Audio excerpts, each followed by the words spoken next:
English medium Islamic স্কুলগুলোতে আরো একটা কমন প্রবলেম আমরা পেয়েছি, সেটা হচ্ছে যে বাচ্চারা 4 পারা 5 পারা হিফজ করে, কিন্তু এই পড়াগুলো আর পরে ধরে রাখতে পারে না। What is the impact of this Islamic knowledge? মানে আমি যদি ইসলামটা শিখি, তাহলে আমি কেন এটা ধারণ করতে পারছি না? কেন আমি বাচ্চাকে এটা বুঝাতে পারছি না যে বাবা, ইসলাম শেখা একটা জিনিস আর ইসলাম মানাটা হচ্ছে আরেকটা জিনিস। সেই স্কুলগুলোর বাচ্চারা জানাজার নামাজের দোয়াটা জানে না, সেই স্কুলের বাচ্চাগুলো আব্বু আম্মুর জন্য যে দোয়াটা পড়তে হয় সেটা অনেকে জানে না, কোন সূরাতে আল্লাহ তাআলা কি বলেছে সেই ব্যাপারটা অনেক ক্ষেত্রেই জানে না। 10টা সুন্নাহ বলতে গেলে তারা দেখা যাচ্ছে পারে না। ফজর একাডেমি আসলে এই গোলটা নিয়ে আগাচ্ছে যে একজন বাচ্চা ইসলাম শিখবে, হাদিস শিখবে, কোরআন শিখবে, at the same time say doctor, engineer বা যেটা সে ইচ্ছা সেটা হবে, কিন্তু তার ভিতরে একটা গুড হিউম্যান বিইং হওয়ার যে ব্যাপারটা সেটা সে হবে। সালাম আলাইকুম। বাংলাদেশের নাম করা অনেক ইসলামিক স্কুল আমি দেখেছি, আমি আসলে নাম বলতে পারি বাট আমি চাচ্ছি না নামগুলো মেনশন করতে। অনেকগুলো স্কুলে দেখেছি এরকম যে ওদের ইসলামিক স্টাডিজ আছে, কোরআন আছে, হাদিস আছে, বাট এই সাবজেক্টগুলোতে যখন বাচ্চারা ফেল করে, বাচ্চারা ভালো করে না, এরপরও হচ্ছে তাদেরকে পরবর্তী ইয়ারে নতুন ক্লাসে নিয়ে যাওয়া হয়। মানে এটা হচ্ছে একটা কাইন্ড অফ কি বলা যেতে পারে যে এটা হচ্ছে বেসিক একটা ব্যাপার, যে ভালো করলে ভালো, না করলে কোনো সমস্যা নেই, বাট নাম কিন্তু ইসলামিক স্কুল। সেই স্কুলগুলোর বাচ্চারা জানাজার নামাজের দোয়াটা জানে না, সেই স্কুলের বাচ্চাগুলো আব্বু আম্মুর জন্য যে দোয়াটা পড়তে হয় সেটা অনেকে জানে না। সেই স্কুলগুলোর বাচ্চাগুলো হয়তো অনেকে কয়েকটা পারা হিফজও করে ফেলেছে, বাট কোন সূরাতে আল্লাহ তাআলা কি বলেছে সেই ব্যাপারটা অনেক ক্ষেত্রেই জানে না।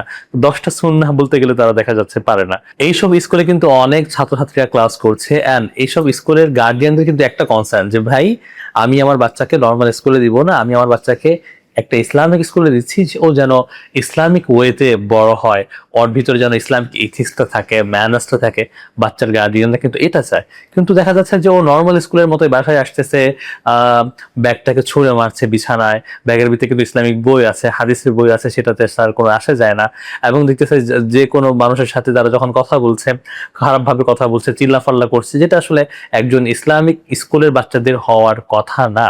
ওদের ভিতরে দেখা যাচ্ছে তারবিয়ার ব্যাপারটা একদমই নাই।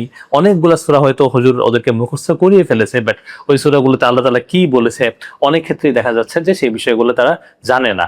ইংলিশ মিডিয়াম ইসলামিক স্কুলগুলোতে আরো একটা কমন প্রবলেম আমরা পেয়েছি, সেটা হচ্ছে যে বাচ্চারা 4 পারা 5 পারা হিফজ করে, কিন্তু এই পড়াগুলো আর পরে ধরে রাখতে পারে না। লেটস সে একজন বাচ্চা, তার নাম হচ্ছে তাহমিদ, তাহমিদ হচ্ছে 5 পারা হিফজ করেছে। এখন তাহমিদকে যখন আমি 28 অথবা 29 জুজ থেকে আস্ক করলাম যে তাহমিদ আমাকে বাবা সূরা জিনটা শোনাও, ও আসলে বলতে পারে না। আমাকে সূরা মুজাম্মিলটা শোনাও, ও বলতে পারে না। আমরা এরকম অনেক স্টুডেন্ট দেখেছি যে ও হয়তো বা ইংলিশটা ম্যাথটা মোটামুটি চালায় নিচ্ছে, বাট অ্যারাবিকটা বা আল কোরআনটা তাহফিজ যেটা করেছে সেটা আর ওখানে আর মেমোরাইজেশনে নাই, বা নতুন সবক দিতে পারলেও পিছনের পড়াটা ভুলে যাচ্ছে। এই যে ব্যাপারটা, আবার অনেক বাচ্চাদের ক্ষেত্রে আমরা এটা দেখেছি যে না ওর ইংলিশ হচ্ছে, না ওর আরবি হচ্ছে, কোনো কিছুই হচ্ছে না। ও জাস্ট কোনো রকম লাইফটা পার করতেছে, প্রত্যেক বছর নতুন নতুন ক্লাসে উঠতেছে। এই যে ব্যাপারগুলা, এই ব্যাপারগুলোতে কিন্তু গার্ডিয়ানরা অনেক বেশি কনসার্ন। গার্ডিয়ানরা জানে যে তারা হচ্ছে যেটা বলছে সেটা করছে না, তারা কিন্তু মার্কেটিং করছে হচ্ছে যে তারা একটা ভালো Islamic school, but at the same time তাদের ভিতরে কিন্তু অনেক কিছুই দেখা যাচ্ছে যে বলবো যে ইসলামের সাথে যায় না। তারা বলছে একটা অ্যান্ড করছে একটা। এই যে প্রবলেমটা, এই প্রবলেমটা কিন্তু আপনি বাংলাদেশের বেশিরভাগ ইসলামিক স্কুলে পাবেন। আমি বলছি না সবাই এটা করছে, বাট বেশিরভাগের ক্ষেত্রে আমরা দেখেছি আমাদের অনেক ক্লাসমেটরা আছে সেখানে ক্লাস নিচ্ছে, অনেকেই আছে। অ্যান্ড টিচারদের কথা যদি আমি বলি, টিচারদেরকেও খুব অল্প বেতনে সেখানে রাখা হয়। তো সবকিছু মিলিয়ে একটা যাচ্ছে তাই অবস্থা আসলে ইসলামিক এডুকেশনের ক্ষেত্রে সেখানে হচ্ছে। আমি আবার তাহমিদের কথায় ফিরে আসি। তাহমিদ 4-5 পারা হিফজ করেছে, কয়েকটা দোয়া জানে, হাদিস জানে, বাট তাহমিদ বাবা মার সাথে অনেক খারাপ আচরণ করে। বাবা মাকে বলে আমাকে PS5 কিনে দাও, অথবা না কিনে দিলে দেখা যাচ্ছে সে রাগ করে থাকে, খাবার খায় না, আর খাবারের প্লেট ছুঁড়ে মারে। ও এতগুলো হাদিস জানে, এতগুলা দোয়া জানে, এতগুলো ইসলামিক থিংস জানে, বাট ও কেন এরকম করতেছে? Then what is the impact of this Islamic knowledge? মানে আমি যদি ইসলামটা শিখি, তাহলে আমি কেন এটা ধারণ করতে পারছি না? কেন আমি বাচ্চাকে এটা বুঝাতে পারছি না যে বাবা, ইসলাম শেখা একটা জিনিস আর ইসলাম মানাটা হচ্ছে আরেকটা জিনিস?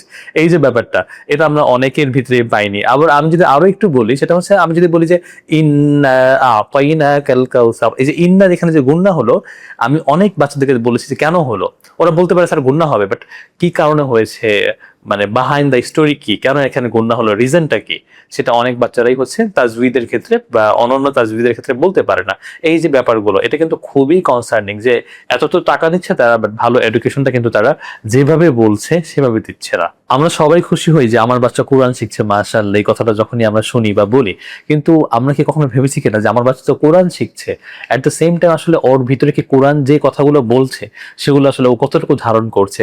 ও নামাজ শিখেছে, কিন্তু ওকে নামাজটা কন্টিনিউসলি পড়ে কিনা, ও হচ্ছে অনেকগুলো হাদিস শিখলো, কিন্তু হাদিসগুলো কি ও মানে কিনা, ও কি এখনো প্যারেন্টসদের সাথে খারাপ বিহেভ করে কিনা, ও কি অনেক বেশি বদ রাগে কিনা, ও কি টিচারদেরকে রেসপেক্ট করে কিনা।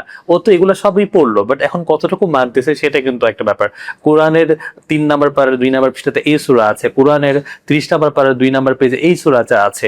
এগুলোর থেকে কিন্তু সবচেয়ে বেশি ইম্পর্টেন্ট হচ্ছে কোরআনের 2 নাম্বার পারার 3 নাম্বার পেজে যে কথাটা আল্লাহ তাআলা বলেছে সেটা কি আমার বাচ্চা মানছে কিনা, এটা কিন্তু অনেক বেশি ইম্পর্টেন্ট। আমার বাচ্চার অ্যাটিটিউড চেঞ্জ হয়েছে কিনা, আমার বাচ্চা ইসলামিক নলেজ শিখছে, বাট ওর ভিতরে কি হাম্বলনেস তৈরি হয়েছে কিনা, হ্যাঁ, একটু বিনয়ী ভাব আসছে কিনা, এই ব্যাপারটা কিন্তু অনেক বেশি ইম্পর্টেন্ট। 1 পারা 2 পারা 3 পারা আসলে 1 পারা 2 পারা 3 পারা অথবা তার বেশি অথবা পুরো কোরআন শরীফই কিন্তু আপনার বাচ্চা হিফজ করে ফেলতে পারবে। আমি যদি আবার একটু পিছনে ফিরে আসি, সেটা হচ্ছে ও সূরা রহমানটা জানে, বাট ওর ভিতরে কি বিনয়ের গুণটা আসছে কিনা। ও সূরা ইয়াসিনটা জানে, বাট ও কি জানে সূরা ইয়াসিনে আসলে আল্লাহ তাআলা কি বলেছে, এখান থেকে আসলে আমাদের কি আসলে শেখার আছে, এই বিষয়গুলো ও কি ও জানে কিনা।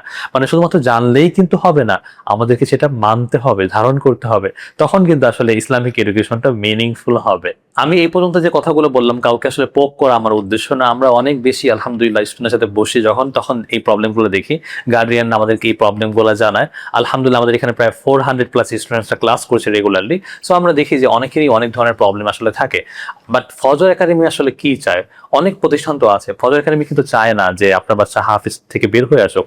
আমরা চাই আপনার বাচ্চা অবশ্যই অবশ্যই হাফেজ হোক, আলেম হোক, কোনো সমস্যা নেই, বাট আমরা চাই এটার পাশাপাশি যেন ও ইসলামটাকে ধারণ করতে পারে, ও যেন লাইফটাকে প্রপারলি ইউজ করতে পারে।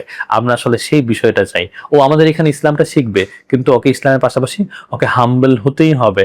ও আমাদের এখানে কোরআনটা শিখবে, সূরা রহমানটা শিখবে, অ্যাট দ্য সেম টাইম কেন আসলে আমাদের বিনয়ী হতে হবে সেই জিনিসটা কিন্তু ও শিখবে। এমন শুধু শিখলে হবে না, আমরা দেখবো যে আসলে ওর ভিতরে কতটুকু চেঞ্জেস আসছে, সেই বিষয়টা কিন্তু আমরা দেখবো। এন্ড দেখে কিন্তু আমরা আপনাকে রিপোর্ট করবো যে আপু অথবা ভাইয়া আসলে আমাদের মনে হচ্ছে এখানে আসলে ইমপ্রুভ করার সুযোগ আছে। কজ আমরা বিশ্বাস করি আমাদের বাচ্চা এখান থেকে যখন সে হাফেজ হয়ে বের হবে, আলেম হয়ে যখন সে বের হবে, তখন আমরা জানি সে ডাক্তার হবে, ইঞ্জিনিয়ার হবে, লয়ার হবে, অথবা অন্য কোনো কিছু হবে।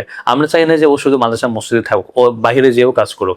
তখন আসলে কিন্তু বোঝা যাবে ও প্র্যাকটিক্যাল লাইফে কতটুকু ভালো ইমানদার মানুষ হয়েছে, কতটুকু ভালো মানুষ হয়েছে যে কাউকে কষ্ট দিয়ে ফেললো কোন একটা ভাবে সে যেন সরি বলে। এখন কিন্তু মানুষ সরিও বলে না, আপনাকে কেউ হার্ট করলো সে আসলে তার মতো করে চলে যাবে। আমাদের বাচ্চারা যেন বলতে পারে যে আমার ভুল হয়েছে, I am sorry and I acknowledge that. আমরা কিন্তু এটা চাই যে সে ভুল করেছে, সে যেন এটা মানতে চায়। আমরা অনেক মানুষের ভিতরে দেখেছি এটা, যে সে অনেক বড় মানুষ, অনেক বড় বড় আলেম অথবা সে, কিন্তু সে কখনো স্বীকার করে না তার ভুল হয়েছে। ফজর একাডেমি আসলে এই গোলটা নিয়ে আগাচ্ছে যে একজন বাচ্চা ইসলাম শিখবে, হাদিস শিখবে, কোরআন শিখবে, at the same time say doctor, engineer বা যেটা সে ইচ্ছা সেটা হবে, কিন্তু তার ভিতরে একটা গুড হিউম্যান বিইং হওয়ার যে ব্যাপারটা সেটা সে হবে।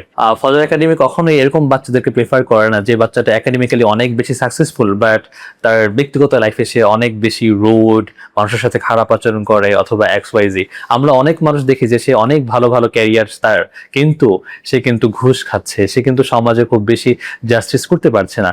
আসলে ইসলামিক এডুকেশন মানে কিন্তু এটা যে সে কতটুকু ইসলাম জানে।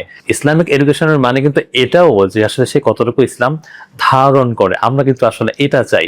আমরা আমাদের ভীষণ মিশনের ভিতরে যে বিষয়টা অনেক বেশি প্রায়োরিটি দিই সেটা হচ্ছে আপনি আমাদের এখান থেকে ইনশাআল্লাহ খুব ভালোভাবে হিফজুল কোরআন করতে পারবেন, ইসলামিক এডুকেশনের বিভিন্ন কোর্সগুলো আপনারা করতে পারবেন। বাট আমরা আসলে যেটা চাই সেটা হচ্ছে কতটুকু আসলে আপনি ইসলাম জানলেন, তার থেকে বেশি কতটুকু আসলে আপনি ইসলাম মানতেছেন আমাদের কোর্সটা করার পরে, সেই বিষয়টা কিন্তু আমরা চাই। কজ একটা সময় কিন্তু আপনি আমাদের এখানকার স্টুডেন্ট আর থাকবেন না, আপনার বাচ্চা আর আমাদের এখানে পড়বে না, কিন্তু সেও যেন সেই সময় যেন এটা খুব ভালো প্র্যাকটিস করতে পারে, এটা আসলে আমরা চাই। আসলে ইসলামিক এডুকেশন মানে কিন্তু এটা না যে আমি অনেক কিছু জানি, ইসলামিক এডুকেশন মানে কিন্তু এটাও যে কতটুকু আমি আসলে ধারণ করি। আমরা দেখতে চাই যে আমাদের একটা বাচ্চা হাফেজ হয়েছে, তার ভিতরে কতটুকু আখলাক আছে, তার ভিতরে কতটুকু ইথিক্স আছে, সে কতটুকু সত্য বলে, এই ব্যাপারটা কিন্তু আমরা অনেক বেশি বেশি চাই, সত্যি কথা বলতে। জাযাকাল্লাহু আহসানুল জাযা। দেখা হচ্ছে অন্য কোনো ভিডিওতে। সালামু আলাইকুম।